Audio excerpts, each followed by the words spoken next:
Ladies and gentlemen, the following podcast is set for one episode. Your host from Columbus, Ohio, is Michael Kirk.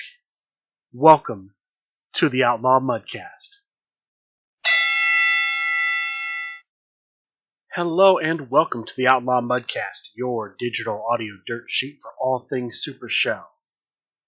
This has been kind of a light news week. Of course, it is the beginning of 2021.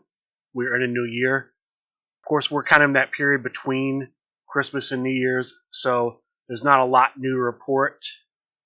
We're still looking at releasing early 2021 the second alternate art card deck from the 2020 Kickstarter.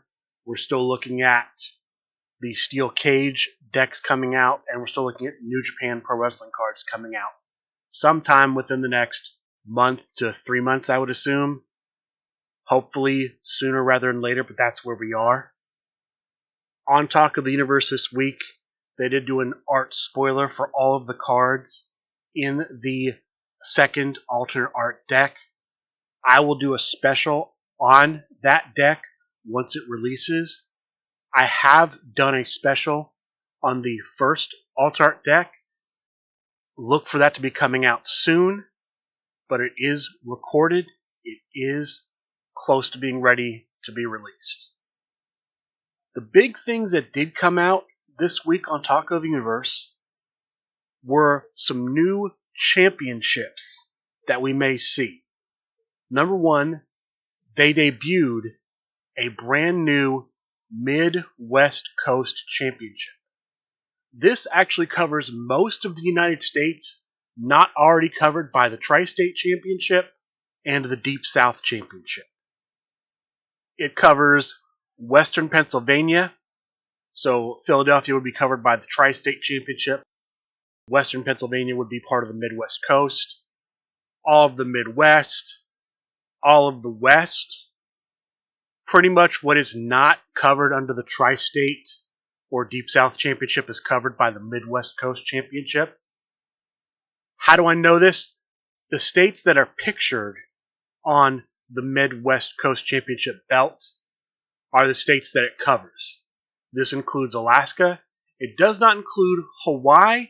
It does not include the American Southwest. So New Mexico and Arizona are not part of the Midwest Coast Championship. I believe Texas is part of the Deep South. I'm not sure if Florida is part of that.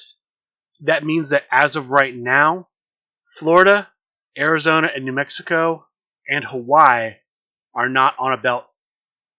Also, I'm not sure how New England ties into the Tri-State Championship. So that means Vermont, New Hampshire, Maine, Rhode Island, Connecticut, Massachusetts, those may not have a belt that they are part of as well. That's the first championship they announced, a Midwest Coast Championship for sure. The SRG boss also teased that there will be a new design for the Intergalactic Championship, the championship currently administered by Dick Thunderlips. He essentially presented a design to Dick Thunderlips on Talk of the Universe with the promise that this design will be made into a physical belt if Dick Thunderlips grants him a shot at the championship. Don't have any more detail about that. They also talked a bit about creating a Dojo Championship. This would be equivalent to some promotions' TV titles.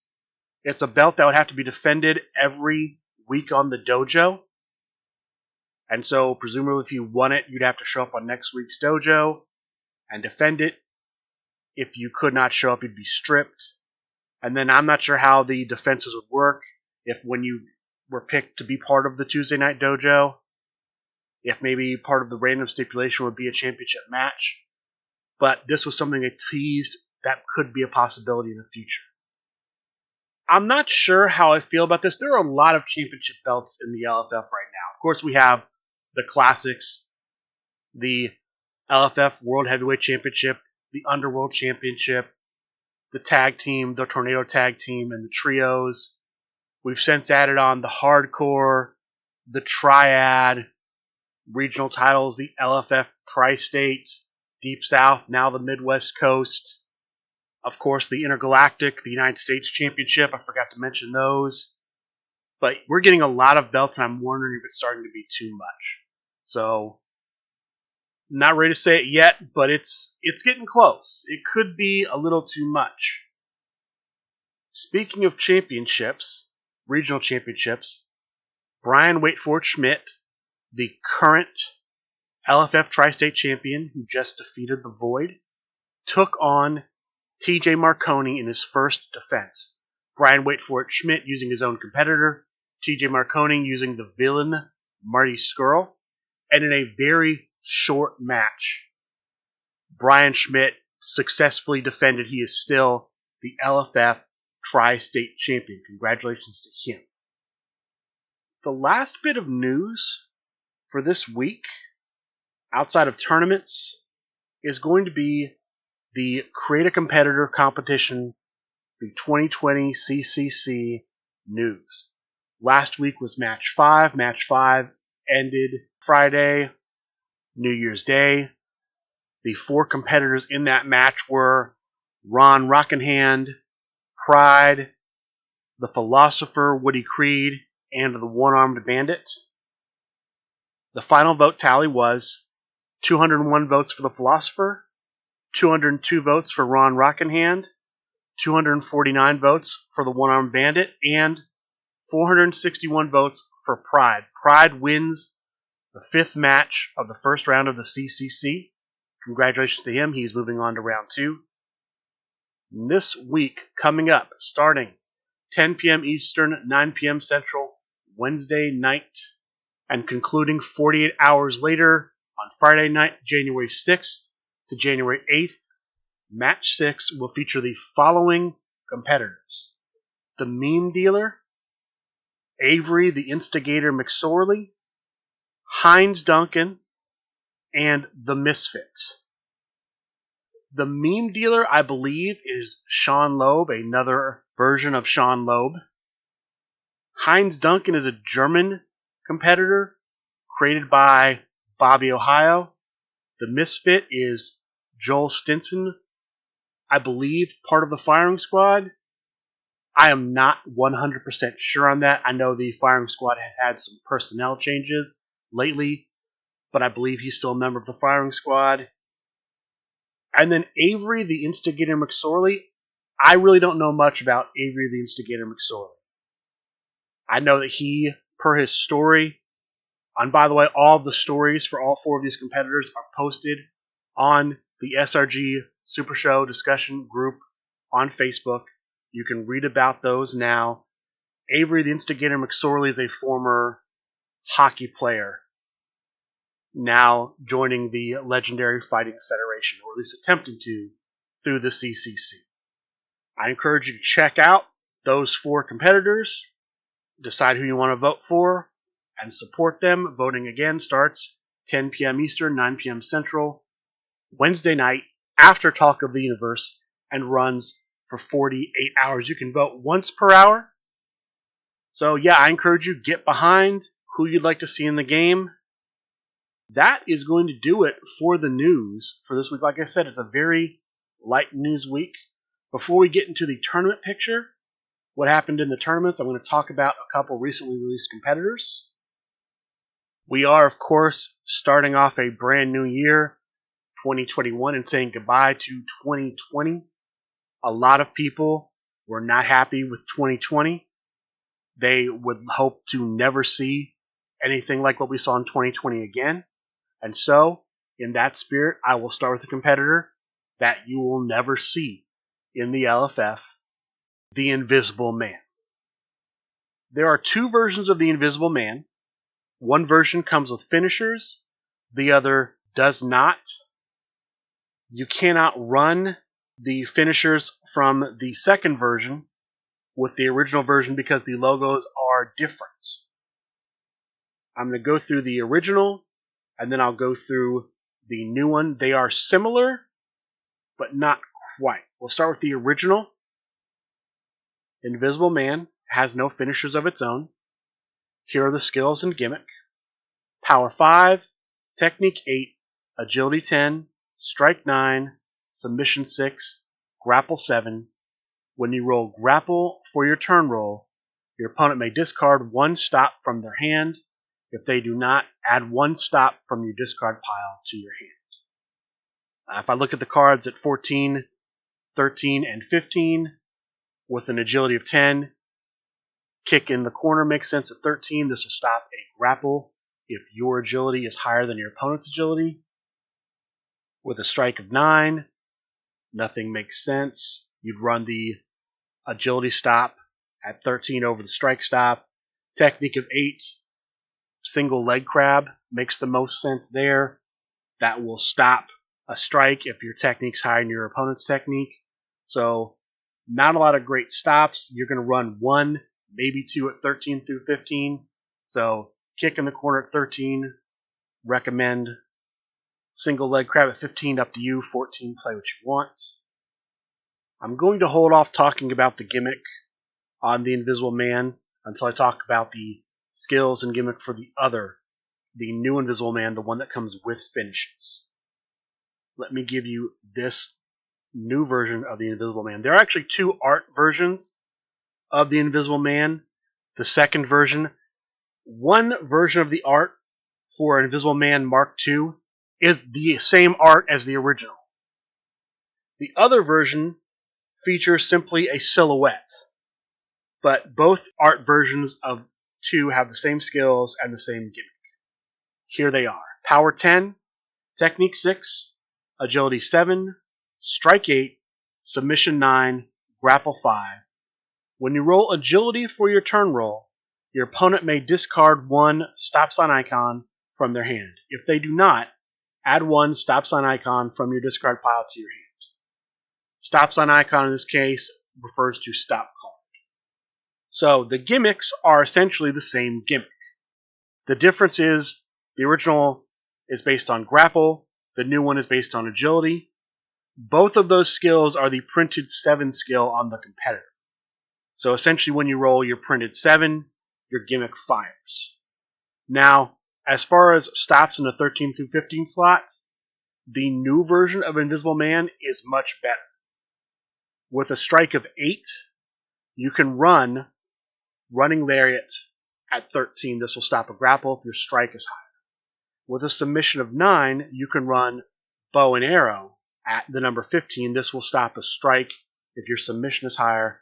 And with a power of 10 at 14, you can run Falling Power Slam, which will stop a submission if your power is higher.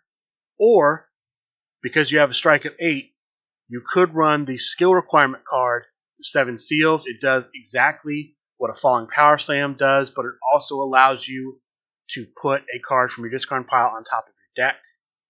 This card, the new version, can run a stop at 14, a stop at 15, and even a stop at 13. Again, I'm always kind of iffy on the 8s, but you could definitely run Running Lariat at 13, Falling Power Slam or the 7 Seals at 14, and Bow and Arrow at 15. Now we'll talk about their gimmicks.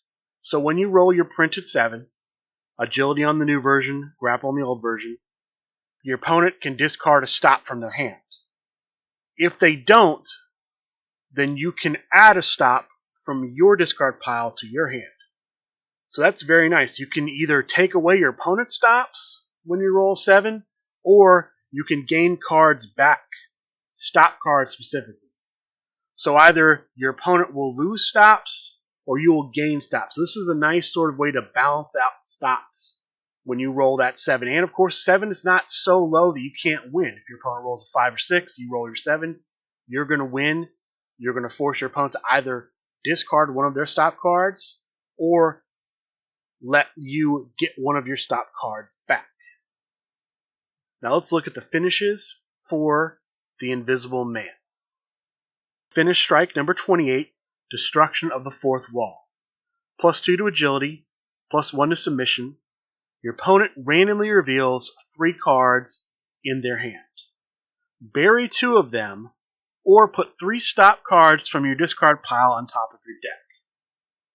So now this finish only works for the new version, so with the new version, +2 to agility increases that to a 9, +1 to submission increases that to a 10.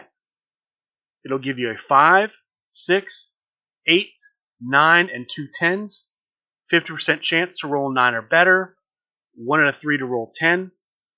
It's going to give you hand knowledge because your opponent will randomly reveal 3 cards in their hand, and it'll allow you to either do some hand destruction by burying 2 of those 3, or it lets you get some stops back because you can put 3 stops from your discard on top of your deck. I like cards like this with options, so fan of the destruction of the 4th wall.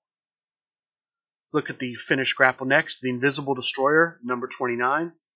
+4 to grapple. Bury all cards your opponent has in play. If this card is stopped, bury 3 cards in your discard pile. +4 to power increases that to a 9. Gives you a 6, 7, 8, 2 9s, and a 10. 50% chance to roll 9 or better. If this hits, you get to bury all the cards your opponent has in play. So if your opponent is able to recur things from the discard pile, you can prevent that by burying them instead.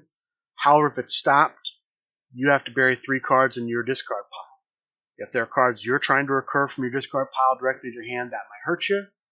But, if it's late game, burying 3 cards from your discard pile could be good, help you get some things back that you wanted to get back. So, I would say Invisible Destroyer. I think it's a little better later game than early game. Yeah, I would say you'd want to be very strategic with when you throw it. The last submission with the Invisible Man, Nasty Riff. Finish submission number 30. It is a spotlight card. +1 to agility, +3 to grapple. When this card is in your discard pile, your strike is +1 during your opponent's turn. These skill boosts increase agility and grapple both to 8. So it'd give you 6, 3 8s, a 9, and 10. 5 out of 6 chance to roll 8 or better is good. When this card is in your discard pile, your strike is +1 during your opponent's turn. Why is that good?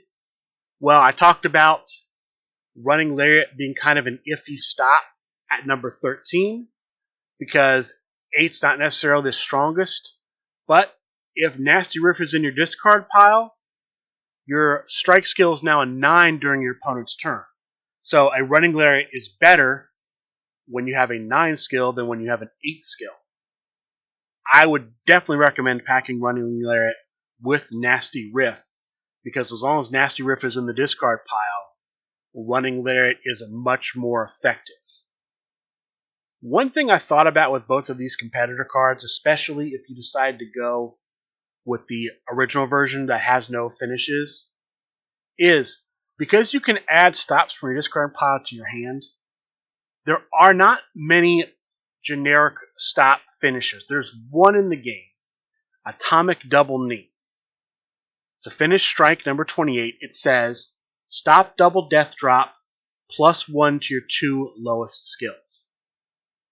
If you pack Atomic Double Knee, you're not going to be able to use the stop in a singles match because double death drop is a generic finish for tag team competitors. You can only use double death drop in tornado tag matches. So as a stop, it won't work to stop anything your opponent would play in a singles match. However, because it is a stop, you can pick it up with your gimmick. So you could, if you wanted to, and I would definitely do this with the first version, not so much the second, put Atomic Double Knee in there. It's going to bump your 5 to a 6 and your 6 to a 7. So 6, 7, 7, 8, 9, 10 helps mitigate your botches, but you are able to add it back from the discard pile to your hand through your gimmick. When you roll that grapple in the old version, agility in the new, if your opponent doesn't discard a stop, you're going to be able to pick Atomic Double Knee back up from the discard pile. But that is the Invisible Man, both versions. Now, let's take a look at another competitor who ties in with 2020. A lot of people thought 2020 was a trash year. They like to see 2020 thrown out. And when it comes to taking out the trash, the competitor most suited to do that is the 2019 CCC winner, the Trashman. Here are the skills and the gimmick for the Trashman. Power 9, Technique 5, Agility 7, Strike 10, Submission 6, Grapple 8. When your turn roll is 6 or less, your opponent's next turn roll is -1. Talking about the stops, Strike of 10, Running Lariat, Power of 9, Falling Power Slam, or the 7 Seals. And then in the 15, with a technique of 5 and a submission of 6, I would not run stop there. So my recommendation, 13, Running Lariat, 14, Falling Power Slam, or the 7 Seals. Not as good with a 9 power as it is with a 10 power. So it's up to you if you want to use a skill requirement card in that slot. But I think I'd recommend Falling Power Slam or 7 Seals at 14, and then 15, pick your best. When your turn roll is 6 or less, your opponent's next turn roll is -1. Just a little bit of a bonus to help you get back in the game if you're rolling low. You roll 6, you roll 5. Presumably you roll higher next turn. That one less may turn your opponent's win to a bump, or may turn a bump to your victory. Just a nice simple gimmick there. This does have a logo on it, the Rust Belt Wrestling logo, so if there's anything involving factions, the Trashman can run Rust Belt logo faction items with something like that ever comes out. Let's look at the finishes for the Trashman. We'll start with the finish strike, number 28. Toss out the trash. +1 to power. +2 to submission. When this card is in your discard pile and your opponent stops the recycler, you may add this card to your hand. +1 to power increases that skill to a 10. +2 to submission makes that an 8. This gives you a 5, 7, 2 8s, and 2 10s. 1 out of 3 to roll 10 is not bad. 2 out of 3 to roll 8 or better is not bad. And again, this has that spotlight effect where when they stop the recycler, which is your submission finish, we'll talk about that in a few minutes, you can add this back to your hand. So a bit of recursion on the finish strike. Next, the finish grapple, number 29, the trash compactor. +1 to agility and submission for each card you have in play with trash or work in the name.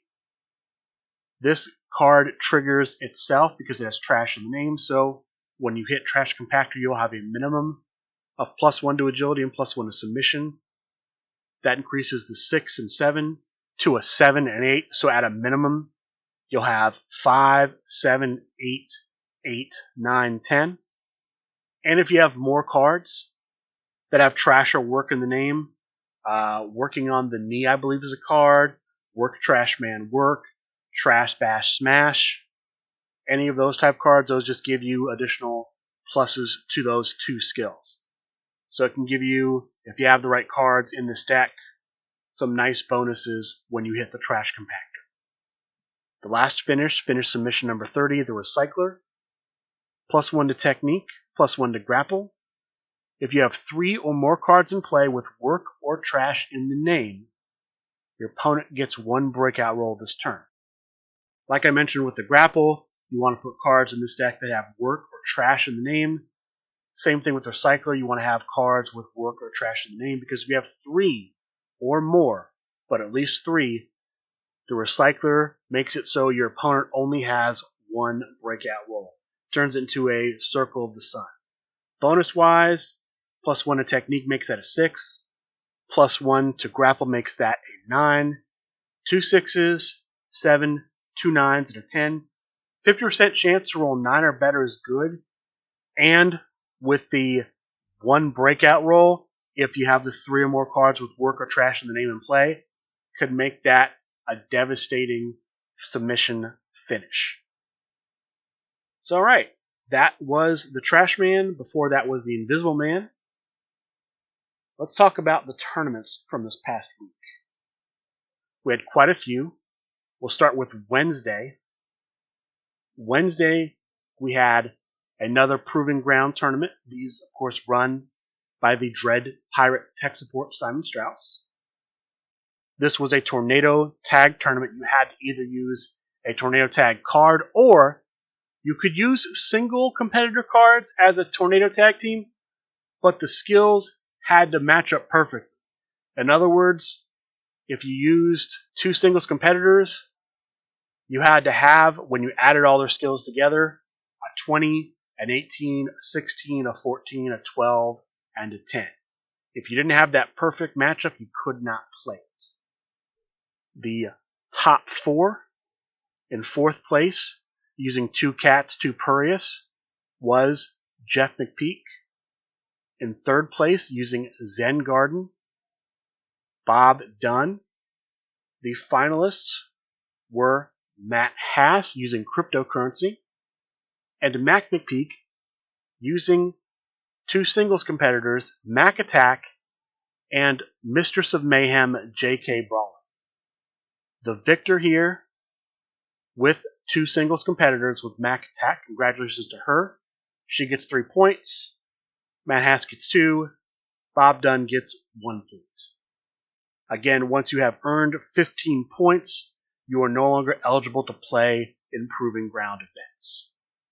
Thursday, the SRG boss Steve Resk hosted his Until the Balls Drop New Year's Eve event. This had group stages and then a top cut. The finalists in the top cut were Lance Eustache using Funtime Bob and a man I mentioned just a moment ago, the Dread Pirate tech support Simon Strauss using Flip Smiley. And the winner, using Funtime Bob, the man behind the Philosopher, Lance Eustache. Congratulations to him. There was also, Thursday, after the top cut, a sidebar event for those who did not make that top cut, run by Jeff McPeak. The rules for this event were that players had to run decks with no stop cards, no entrance cards, no spectacle cards. All of the matches had to be submission matches. They tried to make it so that every player in the tournament had a different 10 skill. There were 9 people in this tournament, so that couldn't happen, but only 3 people duplicated. And the first finish that was hit and somebody broke out of it, that finish got shuffled back in to the deck of the person who hit the finish. Those were the rules for this tournament. There were 4 rounds, with one person getting a bye each round, and then a cut to a top 4. The finalists were Jeffrey Fox using Kid Fresh, and Jeff McPeak using the Mark Jeff Bravo. The winner here ends up being the man running the tournament, Jeff McPeak, with the Mark Jeff Bravo. Congratulations to him. Friday night, James Hand hosts a pop-up event. There were 5 Swiss rounds, and then a top cut. The finalists were Jim Bias using Shane Hurricane Helms, and Andrew Mecki using Mambata. The winner here with Mambata was Andrew Mecki. Congratulations to him. Saturday, we had General Cannoli's Late Night Extravaganza. This was a tournament where every match had a special guest referee. The top 4 after the cut end up being, in 4th place, Dom Buchter, Chugonomics, using the Big Guy. In 3rd place, Chris Pate using Theo the Greek Neo. In the finals, with a special guest referee of Macho Manny, the Grump Danny Thunder using Damien faced off against Colin Simon using Trent, and the winner, the Grump Danny Thunder. Congratulations to the Grump. Sunday night, Brian Wait For It Schmidt, the current LFF Tri-State Champion, hosts a pop-up event. 22 players, 5 bullet rounds, cut to a top 8. There were 6 people at 3 and 2, so they did have 3 play-in games. Unfortunately, I cannot at this time give you more information than that. because as I'm recording this, the tournament is still ongoing. The play-in games have not resolved, so we don't have yet a top 8.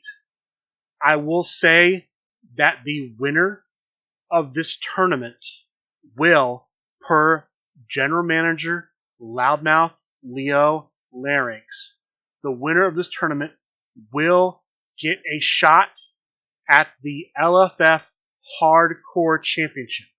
The current LFF Hardcore Champion is Mark Perry. The current number 1 contender for that is Anthony Medvez. Anthony Medvez won a triple threat between him, Sean Loeb, and Amy Deans to become the next man to challenge for the championship. And then, once that match is finished, the next person in line will be the winner of Brian Wait For It Schmidt's pop-up tournament from Sunday, January 3rd. And that is going to do it for this week's episode. Next week, we should have information about the Cookies Fortune tournament, because on the 15th of January, we will have the semifinal round for that tournament. We are getting closer to Plaid Saturday 2, which is January 30th, so we should know more about that. Rumble at the Rumble may also be happening January 31st. That's coming up. The deadline for Faction Wars Round 3 was December 31st, New Year's Eve. I know some teams got an extension, but we should be getting the results of Round 3 soon, perhaps as early as Talk of the Universe next Wednesday. Other than that, I'd like to thank all of you for listening, and a good day.